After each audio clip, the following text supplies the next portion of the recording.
Good morning, everybody. Happy Monday. We have an amazing show for everybody today. What do we have, Krystal? Indeed, we do. Palestine protests have now hit graduation ceremonies. We have massive political reaction. We have total media freakout. We've got all the highlights and lowlights from that. Also, big news while we were all sleeping, Israel has started the evacuation or forcible displacement of Rafah. They also are bombing that city. It appears that that ground invasion is imminent. As ceasefire talks break down, we will bring you all of those very grim details.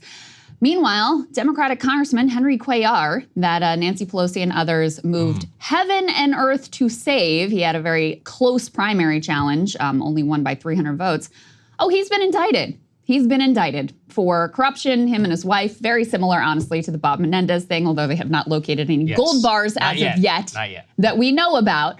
But incredibly impactful because you have, very narrow House majority on the Republican side. If Democrats manage to pick up a few seats, this could be very consequential. So break that down for you. We've also got a big political debate over lab-grown meat. Well, this will be fun. Saagar and I will both weigh in. I think we have different views on this one, so it should be a fun one. And Kristi Noem, who was at least a top potential Trump VP pick, caught lying flagrantly in her book about a meeting with Kim Jong-un that apparently never happened. I don't know why you would lie about such a thing, but she did, so we'll show you that.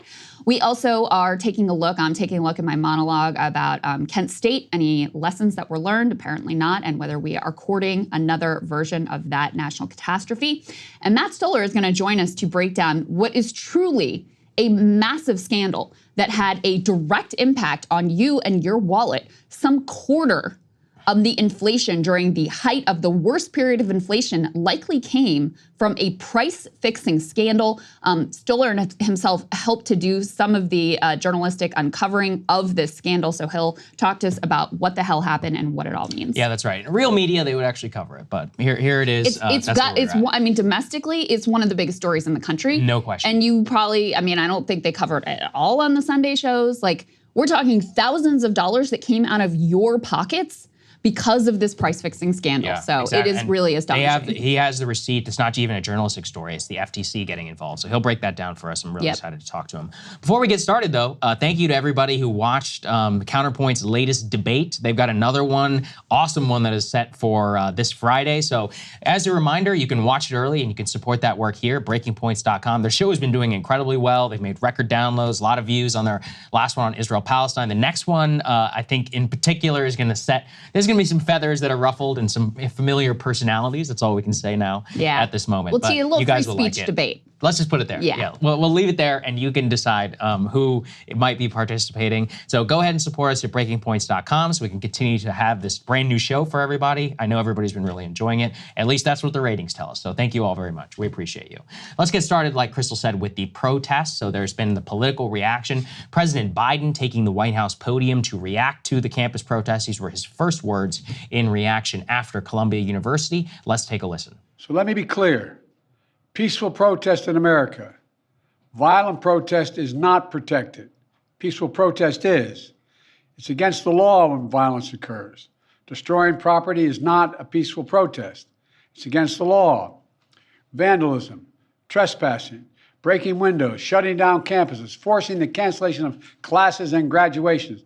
None of this is a peaceful protest. Threatening people, intimidating people, instilling fear in people is not peaceful protest. It's against the law. Dissent is essential to democracy, but dissent must never lead to disorder or to denying the rights of others so students can finish the semester and their college education. Look, it's basically a matter of fairness. It's a matter of what's right.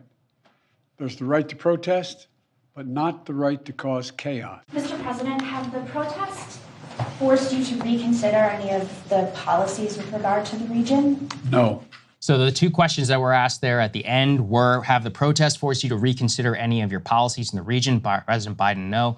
Do you think the National Guard should intervene? President Biden, no, before he was then exited the room. So President Biden then definitively speaking on the matter there, Krystal, what'd you think? Dissent must never lead to disorder. I think the founding fathers would like to have a word with you about that conception of protest. I think the civil rights leaders, I think the abolitionists, I think the suffragettes, I think the Vietnam War protesters would like to have a word with you about all of that. I mean, disorder The whole point of the media smearing of these protesters, the political class smearing of these protesters, is they don't want to deal with the central claim. They don't want to deal with the central issue. And the reality is, and Saagar and I were talking about this before this started, and we have an element we'll get to in a little bit, but 99% of these protests have been peaceful. In terms of a mass, nationwide, student-driven protest movement, I don't know that there has ever been a more peaceful protest movement. So that's number one. Number two, many people contrasted these comments and this approach with the very different and much more nuanced commentary from Biden specifically when it came to Black Lives Matter protests. He made sure to center the actual, core of the claims and the demands that were being made there and said, listen, the violence here doesn't speak for the majority of the protesters who are peaceful. Now, I supported many of the calls and demands and those protests in general, and they were majority peaceful. But there was much more violence, including property damage, during the Black Lives Matter protests. So it is blatantly hypocritical, his approach here versus his approach and his commentary with regards to Black Lives Matter.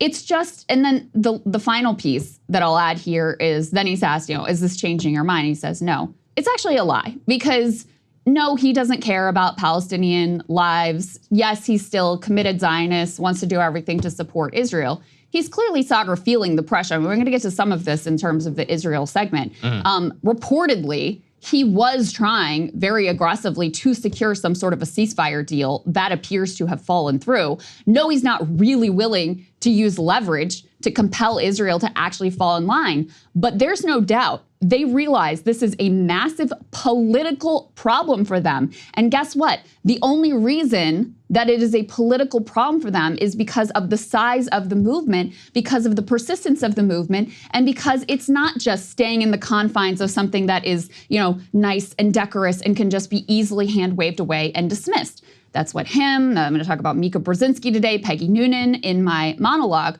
What they want is a protest that is so meek, so timid, so decorous, that it can just be vanished, erased, that they don't have to actually grapple with it. Because to actually grapple with it is to deal with the fact that this country has been complicit in carpet bombing babies, starving them to death. Cindy McCain, head of the World Food Program, says now there is a full-blown famine in northern Gaza that is rapidly moving south. That sort of protest that stays within the confines of, write a letter to your congressman if you feel upset, and can easily be ignored, is what they want. Because this type of protest that's in their face, that shows up at every Biden rally, that's present at graduation ceremonies, that's present not just at Ivy League colleges, but colleges across the entire country, that's much harder to dismiss. It's much harder to ignore. Yeah, I think the thing is, President Biden is trying to make a political calculation where he doesn't believe at the end of the day. I mean, he believes basically in the silent majority bet of the Nixon administration, or in some sort of like Sister Soldier distancing, harkening back to the 1992 campaign. Well, honestly, we'll see. I have no idea. Tomorrow, we're actually going to be talking a lot about the polling in terms of the reaction to the campus protest. It's difficult to gauge. There's no real way to know. On the one hand, we have to talk about the margins. On the other hand, we have to talk about Biden basically trying to solidify the suburban white majority, especially amongst young, like women and adults. Go ahead. Can I say something about that, though? He already has the suburban white majority. Well, yes. The women who are voting on abortion, they're already in the Democratic Party camp. That's number one. Number two, before what has given the appearance nationwide of this like campus chaos and violence and all of that, which I agree is not a great vibe for Biden, because, his whole thing was like restore calm and it's not going to be chaos and Trump is chaos. What created the chaos was the police crackdown. These protests have been going on at many college campuses since very soon after October 7th, and it hasn't been, oh my God, chaos. It's because of, and he greenlit with his commentary, this police response. So I think he is putting himself in the worst of all worlds, where, of course, young people absolutely hate his guts. There's no way that a young person for whom this issue is important and sees the president smearing them as violent anti-Semites is going to want to vote for this dude. So that's a disaster. He needs to win young people. And then if you're the person who's like once the law and order candidate, Do you think Joe Biden's going to be your guy? No, you've got a, more aggressive, more hardcore authoritarian law and order dude on the ballot. So once again, I mean, it reminds me sort of his immigration positioning, right? Where it's like, let me just accept the right-wing framing of this. No, if you're buying into the right-wing framing, they're not going to just go with like the lesser of the right-wing framing. They'll go with the guy who's all in on that. So I think it's a political disaster all the way across the board. But it's a question of young people and their priorities. So yes, we can go look at our poll. There were some young people who said they wouldn't necessarily vote for Biden, but there was a later poll that just came out a couple of days ago, Harvard-Harris, where they had Israel-Gaza as number 15 out of 16 for priorities. I mean, I do think there is a danger that this is just an elite movement. And the truth is that most people, even if they do care about Israel-Palestine, I'll say this for myself, it's not my number one, not even my top 5 issue. I care much more about our country and policies that affect here. I don't think that that's necessarily an immoral thing to say. And by the way, I'm not going to tell people what to do. If that wants to be your top priority, you be you. I think that's fine.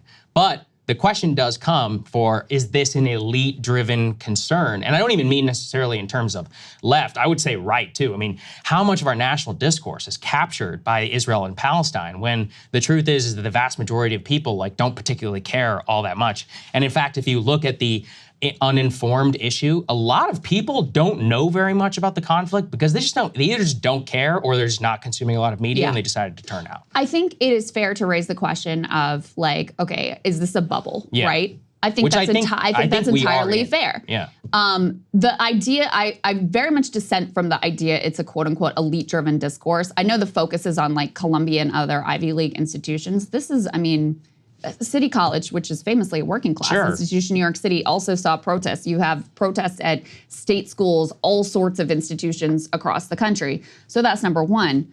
Number two is, okay, it's one thing when people are ordering their priorities and responding to a poll. It's another thing when you look at the poll numbers for Joe Biden with young voters. That's true. But, but the question is, how much of that is Israel-Gaza? How much of it is just that shit is just way too expensive? Some of that is definitely the case. And we saw the fall off with young voters begin prior to Israel-Gaza. It has accelerated. That's true. The fact that you now have Joe Biden losing to Donald Trump by 11 points is astonishing. And certainly smearing, if you look at young sentiment about Israel and Palestine, obviously very divergent from older voters.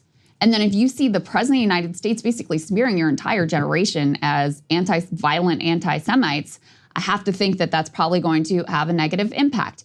For people that this issue is a real priority, listen, it only takes a few percentage points where this is their thing and there's no recovering from it for it to be a completely game-changing type of political event. This is what you see frequently, even with abortion, okay? Abortion is not the number one issue for if you look at, for some people it is, just like with Israel-Palestine. For some people I think it definitely is. More. But it's not just how many people rank this as their number one, but how strong is the emotion and is this a single issue? For some percentage of young people at this point, it's a single issue. And I don't think there's any recovering at this point for Joe Biden on this issue. So, we'll see. But I think that because the policy, it really ultimately comes down to the policy is really bad. Now you have the specter of him smearing effectively an entire generation as racist. And I don't think that's going to help him. But this is one thing with the entire generation. Half the people in this country, most of the people who are young don't even go to college, so they're not even tangentially involved. How do they feel about this issue? They may feel some way, but they're not necessarily. That assumes the protests are only on college campuses, which they're not. Sure, but okay, they'd be saying, all millennials feel this, and it'd be you're smearing my generation for going after, I don't know, the avocado toast thing. I don't feel particularly that way. I'm more just saying, it's important that we try and segment this out for, who are these protesters? Who are the people who feel affinity for them? I don't think it's fair to say it's smearing an entire generation, because not all young people do care about Israel and Gaza. I'm just trying to zoom out and really think about this politically, thinking about 1968 and the eventual ramifications. There's a lot of truth to the fact that the protest movement, we talked about this previously, dramatically backfired and failed. The New Left, as a project itself, was a historic failure, specifically because of the idea of mass mobilization. And there's also a question, I think, again, of the silent majority, which became very relevant in BLM when it was the same thing where people were like, oh, all young people believe that there's like some mass violence of police against black people. It's like, well, not really, not actually true, especially if we look now into what their overall reaction is. But the question is also going to come to media and coverage, of course, which we, of course, will focus on. There's been some more demonstrations that have been happening. Let's put this up there on the screen, and I can go ahead and narrate some of this. This is at the University of Michigan, obviously a major nexus. There were walkouts during the graduation ceremony in support of Palestine. There you see a lot of flags, kefias and others who are walking out, who are disrupting the graduation ceremony. That Michigan one may be one of the most important because it's in that battleground state. Here we have graduates at Northeastern calling out their university for complicity. They say, Northeastern has arrested me. Why don't you listen to your students? NEU finds genocide, divest now. Here is at, we have Georgia State students who are being escorted away for wearing kefias and for having Palestinian flags. So this is all, again, feeding into a vibe of chaos. The only question is kind of like which way and how to navigate this. Now, you are correct, Krystal, on the violence fronts. I will give it to you. Very, very different whenever it comes to the Black Lives Matter protest. Let's put this up there on the screen. This in particular was one that a lot of people focused on. I think it was covered by Ryan and Emily, and we covered a little bit on Thursday as well. This is from the New York Times. They say how the counter-protesters at UCLA provoked violence and unchecked for hours. This in particular was a grievous case because you had the rent-a-cop cops lock themselves into a building.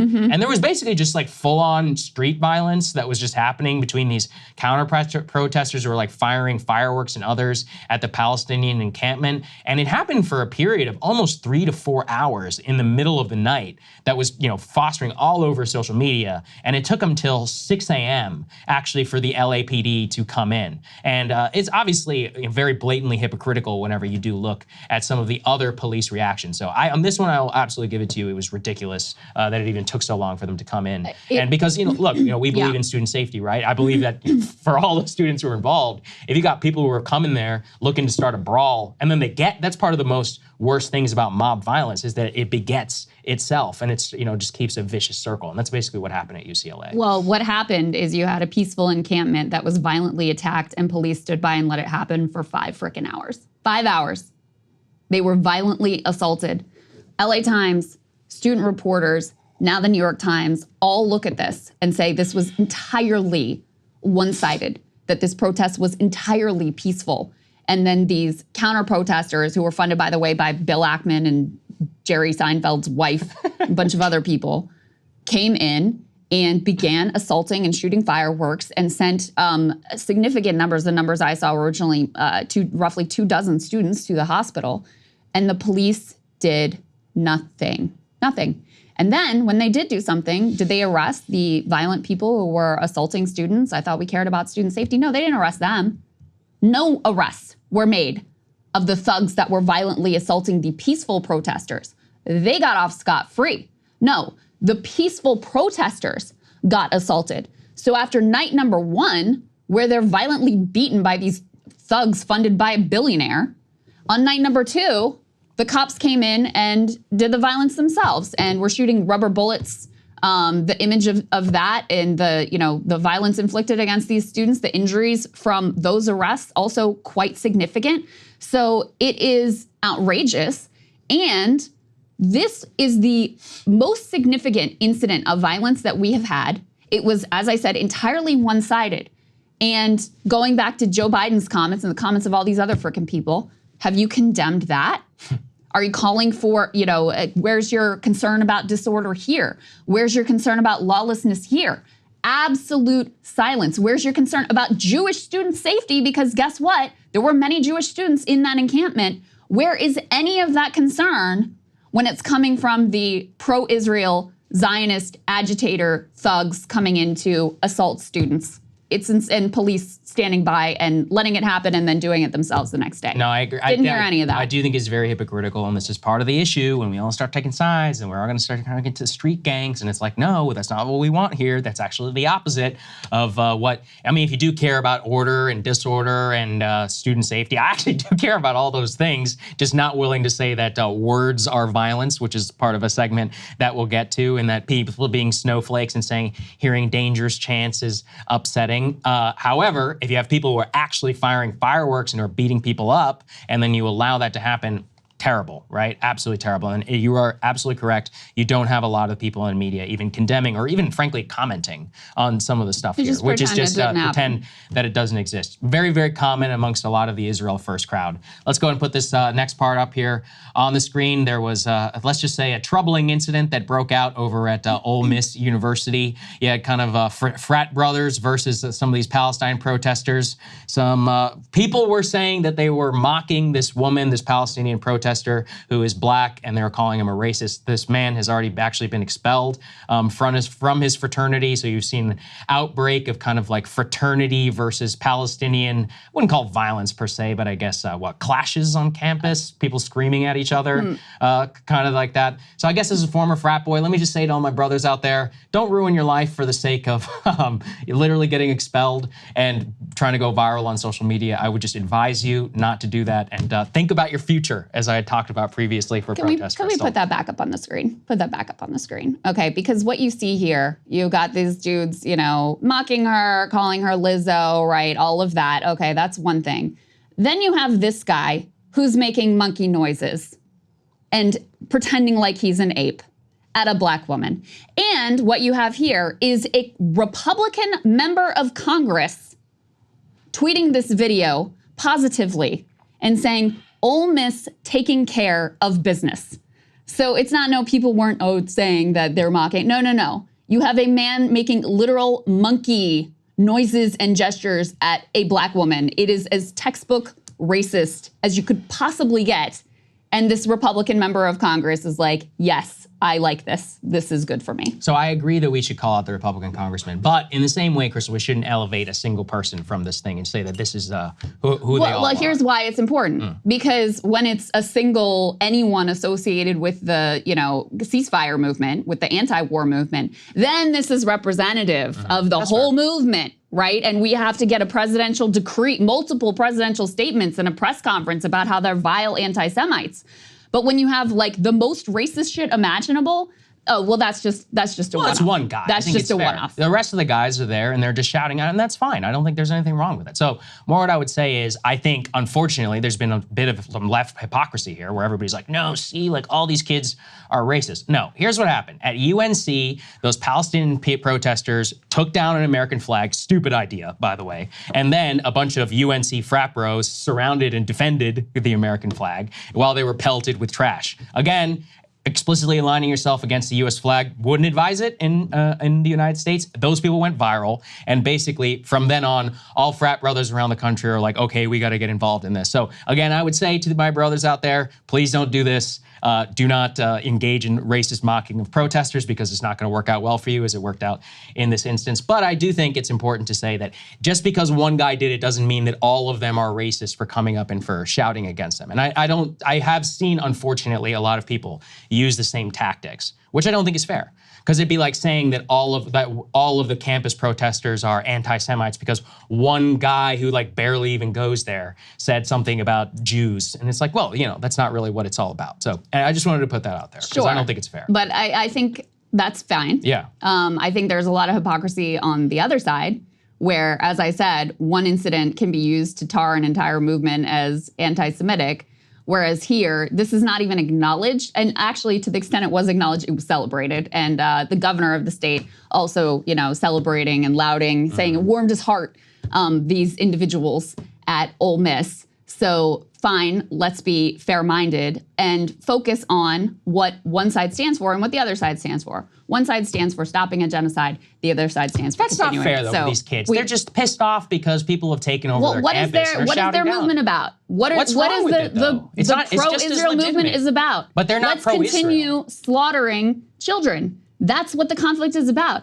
And so, yeah, I agree with you. To focus on who are they and are they racist, what are they saying, whatever, is to miss the point of what these protests and counter-protests are about. The protests are about, let's stop a genocide. The counter-protests are about, let's continuing. So yes, okay, let's have that conversation. But I don't think because this is all a fair. distraction from the real issue that these kids are out there protesting about. Well, we will have our real discussion, absolutely. But I'm saying I don't think it's fair to say that people who are annoyed about protesters who are coming on their campus and who are screaming and shouting and are basically like going out there to mock them and be like, hey, please get out of here because we don't necessarily agree with you. I don't think that means that they're pro-genocide. In fact, I didn't even see a single Israeli flag amongst a single one of those guys. Like I said, it was a huge mistake for those UNC idiots to take down the American flag. I don't know why they had to do it, but they decided to do it. And it's like, if you want to put yourself against America, you are going to get a lot of people who are coming out there why who do you defend have the flag. such vitriol There's no vitriol. towards people who, took down a flag, but so much less to this man making monkey noises at a black woman. And you want to excuse him and you want to call them idiots. Excusing him. I think I said he was an idiot, and I don't think you should ruin your life for that. I absolutely don't condone what he did. What I'm saying, look, it's also about convincing people. Taking down the flag of your country in your own country is a dumb idea. I think it was huge. It was a backlash. There's a reason that it all went viral. I don't have vitriol for anybody. In fact, I'm just trying to analyze it in terms of like which one is going to be more popular. But I'm not in the business, just as I'm not in the business of smearing, protesters as anti-Semitic, as a bunch of frat kids as racist, because I've seen this happen. I was in a fraternity, everybody, pro-sexual assault and all this other bullshit. And I see a lot of the media basically participating and trying to cancel or use the same tactics that I think Zionists are using as the counter-protesters, and I don't think that's appropriate. More what I'm saying is that at the end of the day, I don't really believe in terms of that these guys are pro-genocide. I think that they're participating in a social movement where for a lot of the people in this country, it is annoying to have this happen. And so they're coming out and they're like yelling. And I don't think there's anything particularly wrong with that. You can think that one side is more moral if you'd like, but for a lot of people, they either don't care or they think this is worth to come out and just like make fun of people, which again is a fundamental American right. Look, I support their right to be assholes. That's part of what the First Amendment is. But I think we should stay focused on what the actual issue is that is being protested. And sorry, I don't think one side is more moral than the other. One side is more moral than the other. I don't think that there could be an issue that is more clear-cut at this point when you have so many children slaughtered. We're going to cover this in the Israel segment. Every single child in Rafah right now is either malnourished, sick, or injured, okay? So, yeah, there is a morality gap between the two sides. And I agree with you. It's not fair to take one individual and say this is reflective of an entire movement, but that is what's been done to the pro-Palestinian students. And suddenly, when it's these kids or when it's the UCLA counter-protesters who were the ones who were 100% violent, it's either completely erased or they're actively celebrated.